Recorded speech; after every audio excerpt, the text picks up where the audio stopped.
जिन दोस्तों, स्वागत है आपका हमारे यूट्यूब चैनल पर। तो आज हम बात करने वाले हैं नागरिकता। नागरिकता टॉपिक क्या क्या होता है, इसकी फुल डिटेल में जानकारी। नागरिकता संविधान के भाग 2 में नागरिकता का वर्णन किया गया है। अनुच्छेद नागरिकता में 5 से 11 तक अनुच्छेद आते हैं। प्रेरित गाते होती है नागरिकता। प्रेरित गाते होते हैं ब्रिटेन के संविधान से। भारत में एकल नागरिकता है। भारत में एकल नागरिकता है। भारत में एकल नागरिकता है। 5 प्रकार से भारत की नागरिकता प्राप्त किया जाता है। जन्म से किसी व्यक्ति का जन्म 26 जनवरी 1950 को या उसके बाद भारत में हुआ है तो वह भारतीय नागरिक होगा। भारत में यदि कोई व्यक्ति 26 जनवरी 1950 के बाद जन्मा है तो वो व्यक्ति भारत का ही होगा। अब बात विदेशी राजनयिकों के भारत में जन्म, चाहे उनके बच्चा विदेशी उनके भारत में जन्म आएगा उनको, तो वे भारत की नागरिकता प्राप्त ना कर सकें। शस्त्रों के अधीन किसी भूभाग पर भी अगर कोई बच्चा जन्म मारा था वो भारतीय नहीं होगा। नागरिकता संशोधन अधिनियम 1986। जन्म से नागरिकता के लिए उसके माता पिता में से कोई एक भारतीय हो। यदि कोई व्यक्ति का जन्म यहाँ भारत में हो, उसके माता पिता में से कोई अगर एक भारतीय है तो उसके लिए भारत की नागरिकता दे दी जाएगी। वंश परंपरा के अनुसार विदेश में किसी का जन्म 26 जनवरी 1950 को या उसके बाद हुआ, यदि विदेश में है वो 26 जनवरी 1950 के बाद जन्म होता है विदेश में किसी बच्चे का, तो जन्म के समय माता पिता में से अगर किसी भी एक की भारत की नागरिकता हुई तो उस बच्चे को भारत की नागरिकता प्रदान कर दी जाएगी। भारत की नागरिकता प्रदान कर दी जाएगी, क्योंकि बार माता पिता में तो कोई भी अगर एक पर भारत की नागरिकता है तो उस बच्चे को भारत की नागरिकता प्रदान कर दी जाएगी। नागरिकता संशोधन अधिनियम 1992। माता की नागरिकता के आधार पर विदेश में जन्मे बच्चे को भारत की नागरिकता दे दी जाएगी। यदि किसी भी माता है, कोई बच्चा है, वो अमेरिका में जन्म आता है पर उसकी माता के पास भारत की नागरिकता है तो उस बच्चे को भारत की नागरिकता प्रदान कर दी जाएगी। नोट देखते हैं। 3 दिसंबर 2004 के बाद भारत के बाहर जन्मे बच्चों को वंश परंपरा के आधार पर नागरिकता नहीं है। पहले वंश परंपरा के आधार पर क्या था, नागरिकता प्रदान कर देते थे, पर नहीं। 3 दिसंबर 2004 के बाद जो बच्चा बाहर जन्मा है विदेश में तो उसको भारतीय नागरिकता प्रदान नहीं की जाएगी। जन्म के 1 वर्ष के भीतर भारतीय वाणिज्य दूतावास में पंजीकृत कराना होगा। जन्म के 1 साल के अंदर 1 साल का बच्चा होने से पहले उसको भारतीय दूतावास में पंजीकृत कराना होगा। उसके बारे में सरकार को बताना होगा कि ये बाहर जन्मा है, ऐसे ऐसे जन्मा है ये।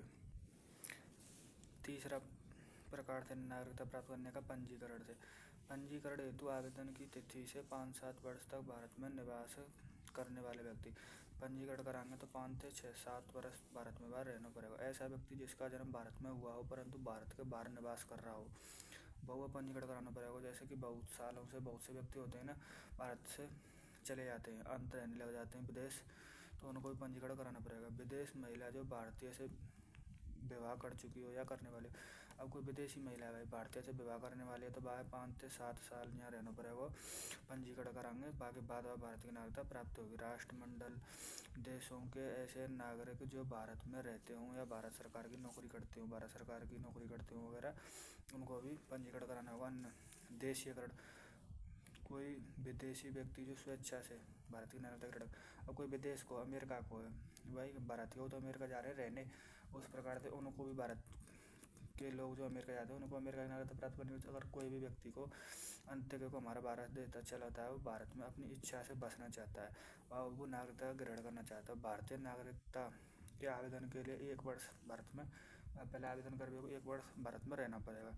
कुल मिलाकर 5 वर्षों तक वो भारत में रहा हो। संविधान में उल्लेखित भाषाओं में से वहाँ पर कोई सी एक भाषा आती हो। भूमि अर्जन द्वारा, भारत सरकार द्वारा किसी नए भूभाग को अर्जित कर भारत में विलय कर लिया जाए। यदि हम कोई से जीत लेने क्षेत्र पाकिस्तान है रपट आए कि अपने देश में शामिल कर लेते हैं तो पाकिस्तान में जो भी व्यक्ति हैं वो अपने आप ही उनको भारत की नागरिकता प्रदान कर जाएगी। उनके आधार कार्ड बदल करके भारत के बना दिए जाएंगे। इस प्रकार से कोई को नागरिकता का अंत कैसे हो जाएगा, परित्याग कोई स्वयं त्याग करते हैं, पर्यवसन के द्वारा वंचित भी करे जा सकते हैं। अब आप जानते हैं वंचित क्या होता है, वंचित कैसे करते हैं, वंचित कैसे किया जाता है। तो वंचित किया जाना, संविधान के प्रति अनिष्ठा, संविधान के प्रति भाई अगर वह अनिष्ठा दिखा रहा हो तो युद्ध के समय शत्रु के साथ युद्ध रहो, अगर कोई पाकिस्तान थे, अगर कोई पाकिस्तानी मत करता है उसमें तो उसकी नागरिकता वंचित कर दी जाएगी। पंजीकरण या देशीयकरण द्वारा नागरिकता प्राप्त करने के 5 वर्ष के भीतर किसी अन्य देश अब भाई माने 5 वर्ष के भीतर 2 साल की सज़ा नहीं काट का है वो 2 साल की सज़ा नहीं होगा किसी अन्य देश में। लगातार 7 वर्ष तक देश से बाहर अगर कोई रहता है बिना बताए रहे कैसे उसकी नागरिकता समाप्त कर दी जाए। किसी भारतीय स्त्री द्वारा विदेशी पुरुष से विवाह, अगर कोई भारत की स्त्री विदेशी पुरुष से विवाह कर लेते तो उसकी नागरिकता भी समाप्त कर दी जाएगी। विदेश में बसे भारतीय मूल के लोगों को 3 श्रेणियों में, विदेश में जो रहते हैं उनको 3 श्रेणियों में बताया गया। अनिवासी भारतीय NRI बोलते हैं, जो स्टूडेंट वगैरह पढ़ने जाते हैं MBBS वगैरह करने जो जाते हैं 4-5 साल उनको NRI बोलते हैं। भारतीय मूल के व्यक्ति PIO बोलते हैं, भारत के सीमा परिषद पारी, भारत के सीमा पारी OCI, भारत के सीमा पारी OCI बोलते हैं। संविधान में नागरिकता संबंधित प्रावधान, अनुच्छेद 5 में वर्णन किया गया संविधान के प्रारंभ पर नागरिकता के बारे में, संविधान के प्रारंभ पर नागरिकता के बारे में वर्णन किया गया। अनुच्छेद 6 में क्या बताया गया, पाकिस्तान से भारत आने वाले व्यक्ति, अनुच्छेद 6 में पाकिस्तान से भारत जो व्यक्ति आते हैं उनको बताया। अनुच्छेद 7 में भारत से पाकिस्तान जाने वाले व्यक्तियों का वर्णन किया गया है। अनुच्छेद 8 में भारत के बाहर रहने वाला भारतीय उद्भव के कुछ व्यक्तियों की नागरिकता के अधिकार, भारत के बाहर रहने वाला भारतीय उद्भव के कुछ व्यक्तियों की नागरिकता के अधिकार। अनुच्छेद 9 में यदि कोई व्यक्ति अपनी इच्छा से विदेशी नागरिकता स्वीकार कर लेता है तो उसकी भारतीय अपने आप समाप्त हो जाए। यदि कोई व्यक्ति विदेशी नागरिकता अमेरिका में रहने लग जाता है, कहीं भी वो सेटलमेंट हो जाता है तो उसकी भारतीय नागरिकता अपने आप स्वतः ही समाप्त कर दिया। अनुच्छेद 9 में इसका वर्णन किया गया है। अनुच्छेद 10 में क्या होता है, किसी व्यक्ति नागरिकता संसदीय विधि द्वारा ली जा सकती है, किसी व्यक्ति की नागरिकता संसदीय विधि द्वारा ली जा सकती है। अनुच्छेद 11 संसद को नागरिकता से संबंधित कानून बनाने का अधिकार है। संसद भैया नागरिकता से संबंधित कानून बनाने का पूर्वक अधिकार है। अब महत्वपूर्ण नागरिकता संशोधन अधिनियम ने याद कर लो कब भाई, नागरिकता संशोधन अधिनियम 1955 में हुआ था, नागरिकता संशोधन अधिनियम 1986 में हुआ था, एक 1992 में, 2003 में हुआ था, 2005 में हुआ था, 2015 में हुआ था, 2019 में हुआ था। नागरिकता संशोधन अधिनियम 1955 में अब तक 6 बार संशोधन हो चुका है। नागरिकता संशोधन अधिनियम 1955 में अब तक कुल 6 बार संशोधन हो चुका है। नागरिकता संशोधन अधिनियम 2019 के बारे में, कोई भी व्यक्ति जो अफगानिस्तान, बांग्लादेश और पाकिस्तान के हिंदू, सिख, जैन, बौद्ध, पारसी अथवा ईसाई समुदाय से संबंध रखता है तथा 31 दिसंबर 2014 को या उसके पूर्व भारत में प्रवेश किया है, उसे अवैध प्रवासी नहीं माना जाएगा। यदि कोई अफगानिस्तान, बांग्लादेश और पाकिस्तान को हिंदू, सिख, जैन, पारसी धर्म, ईसाई समुदाय से अगर कोई व्यक्ति 31 दिसंबर 2014 से पहले भारत में और प्रवेश कर दो, अवैध नहीं माना जाएगा। समझ में? इस अधिनियम में भारत में निवास करने की अनिवार्य अवधि को 11 वर्ष से घटाकर 5 वर्ष कर दिया गया था। पहले 11 वर्ष रहने थे जब नागरिकता प्राप्त करनी है भारत की, अब ओनली उसको 5 वर्ष समाप्त कर दिया गया है। कौन से अधिनियम के द्वारा? नागरिकता संशोधन अधिनियम 2019 के द्वारा। इंपॉर्टेंट चीज़ भाई याद कर लें, नोट।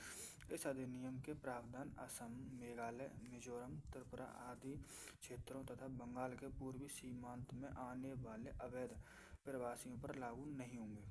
अब भाई नागरिकता संशोधन कहाँ का लागू नहीं होंगे? असम, मेघालय, मिजोरम, त्रिपुरा आदिवासी क्षेत्रों तथा बंगाल के पूर्वी सीमांत में आने वाले सदैव प्रवासियों पर लागू नहीं होंगे। तो ये नागरिकता टॉपिक आपका कंप्लीट होता है। और आप कहें तो मैं इसका एक बार फटाफट रिवीजन करा देता हूँ जल्दी से ना, तगड़े प्रकार से रिवीजन। तो चलिए जल्दी तेज गति से रिवीजन करते हैं। संविधान के भाग 2 में नागरिकता का वर्णन किया गया। अनुच्छेद 5 से 11 प्रेरित ब्रिटेन के संविधान से प्रेरित हुए एकल नागरिकता है। भारत में 5 प्रकार से नागरिकता प्राप्त किया जाता है। जन्म से, किसी व्यक्ति का जन्म 26 जनवरी 1950 का उसके बाद भारत में हुआ है तो वो भारत का नागरिक होगा। वंश परंपरा से विदेश में अगर जन्मा कोई व्यक्ति 26 जनवरी 1950 के बाद हुआ है, बाद हुआ है जन्म में माता पिता की, अगर उसमें कोई भी भारत की जन्म नागरिकता है तो वो भारत की नागरिकता प्राप्त कर लिया जाएगी। नागरिकता संशोधन अधिनियम 1992, माता की नागरिकता के आधार पर विदेश में जन्मे बच्चों को भारत की नागरिकता का प्रावधान है। 3 दिसंबर 2004 के बाद भारत से बाहर जन्मे बच्चों को वंश परंपरा के आधार पर नागरिकता प्राप्त नहीं की जाएगी। उनको 1 साल के भीतर भारतीय दूतावास में पंजीकरण कराना होगा। अनिवार्य रूप से शामिल कर दी गई है हमें। पंजीकरण हेतु 5 से 7 साल रहना पड़ेगा। जो जन्म भारत में हुआ है परंतु भारत से बाहर निवास करते हैं। राष्ट्रमंडल देशों में ऐसे नागरिक जो भारत में रहते हैं और भारत सरकारी नौकरी करते हैं उन्हें भी पंजीकरण कराना पड़ेगा। देशीकरण, कोई व्यक्ति खुद स्वेच्छा से नागरिकता प्राप्त करना पड़ता है तो उसको 1 वर्ष रहना पड़ेगा पहले। आवेदन के लिए 5 साल तक कुल मिलाकर और एक भाषा उसको आनी चाहिए संविधान में। तो भूमि अर्जन द्वारा यदि हम कोई से क्षेत्र को जीत लेते हैं तो भी हमें उसको अपने आप ही उसकी नागरिकता का अंत कैसे तो परित्याग को त्याग कर दे। पर्यवसन द्वारा वंचित किया जाना, वंचित कैसे कर सकते भाई? कोई अगर वह देश की मदद कर मतलब शत्रु की सहायता कर रहे हो के दौरान पंजीकरण देश करने से पहले दूसरे 2 वर्ष की सजा नहीं, लगातार 7 वर्ष देश से बाहर रहे होगा। ब्रिटेन में बसे भारतीयों के मूल लोगों को 3 श्रेणी में, विदेश में बसे भारतीयों को 3 श्रेणी में बांटा गया। अनिवासी, NRI, PIO, OCI। अनुच्छेद 5 में क्या वर्णन किया गया? संविधान के प्रारंभ पर नागरिकता के बारे में बताया गया था। अनुच्छेद 6 में पाकिस्तान से भारत आने वाले व्यक्ति। अनुच्छेद 7 में भारत से पाकिस्तान जाने वाले व्यक्ति। अनुच्छेद 8 में भारत के बाहर रहने वाला भारतीय उद्भव के कुछ व्यक्तियों की नागरिकता के अधिकार है।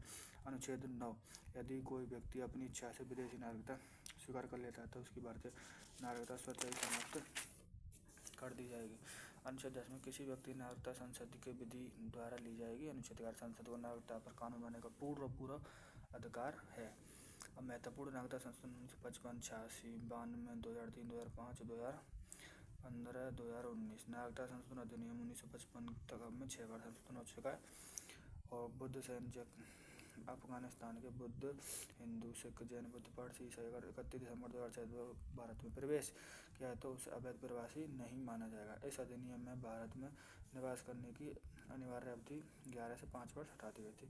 यह अधिनियम असम, मेघालय, त्रिपुरा, मिजोरम आदि क्षेत्रों में बंगाल के पूर्वी सीमांत में अवैध प्रवासियों पर लागू नहीं होता है। तो नागरिकता टॉपिक बहुत अच्छे प्रकार से क्लियर हो चुका है दोस्तों। बहुत मेहनत से वीडियो बनाई गई है। चैनल को सब्सक्राइब कर ले।